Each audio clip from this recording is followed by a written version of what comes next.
नमस्कार सांग माने जय जगन्नाथ। आज आम बौल अमावास्या केउं दिन पड़ुछि, किपरि पूजा करा जाए, कौन भोग करा जाए से विषय आम जानिबा। पौष मास कृष्ण पक्ष अमावास्या तिथि रे बौल अमावास्या पड़ी थाए। ए वर्ष नवेम्बर 30 तारिख सोमवार दिन बौल अमावास्या पड़ुछि।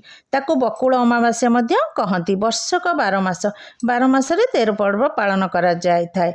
सेही मध्यरु बौल अमावास्या गोटिए पर्व। यह आमर पारंपरिक पर्व अटे। यही दिन प्रकृति पूजा होता है। यही दिन रे गछ मानकरे बौल फूल आसी थाए। आंब गछ, पणस गछ, लिची गछ, सजना गछ एहीपरि अनेक गछ गुड़िकरे फूल बौल आसी थाए।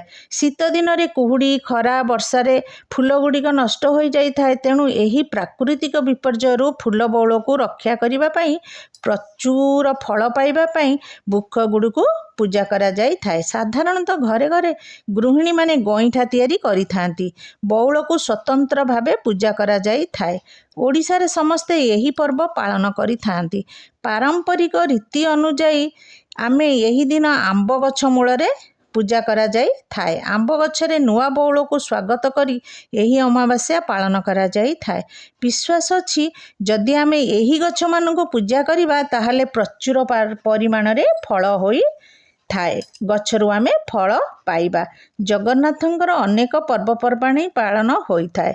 सेही दिन श्रीमंदिर रे मध्य सखाळे बौल और गईठा भोग लगी करा जाई थाए। किपरि आमे पूजा करिबा से दिन सखाळु घर द्वार लिपा पोछा करिबा, ठाकुरंको घरे गईठा आउ बौल आनी भोग लगाइबा। सखाळु जो मानंक घरे आंब गछ अछि से माने आंब गछ मूल सफा करिवे, लिपा पोछा करी परिष्कार करि देबे। संध्या समय रे गछ मूल रे हळदी पानी देई सेही गछ मूले मुरुज पकाई देबे, सिंदूर चंदन लगाई देबे, दीपटिए जालिबे। सेठारे घरे तैयारी होइथिबा गईठा को नहीं भोग करिवे। यही परी पूजा होई थाए।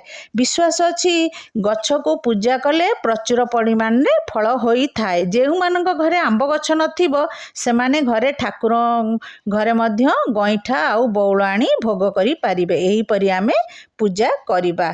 जय जगन्नाथ। नमस्कार।